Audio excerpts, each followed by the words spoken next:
ಚಳ್ಳಕೆರೆ ನಗರದಲ್ಲಿ ಅರಣ್ಯ ಇಲಾಖೆಯ ಎಸ್ಎಫ್ ನಿವಾಸದ ಮೇಲೆ ಲೋಕಾಯುಕ್ತ ಅಧಿಕಾರಿಗಳು ದಾಳಿ ನಡೆಸಿದ್ದಾರೆ.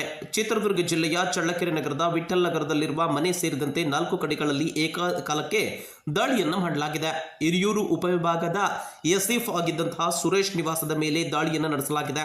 ಅಕ್ರಮ ಆಸ್ತಿ ಗಳಿಕೆಯ ಆರೋಪದ ಅಡಿಯಲ್ಲಿ ಈಗಾಗಲೇ ಲೋಕಾಯುಕ್ತ ಅಧಿಕಾರಿಗಳು ದಾಳಿ ನಡೆಸಿದ್ದಾರೆ.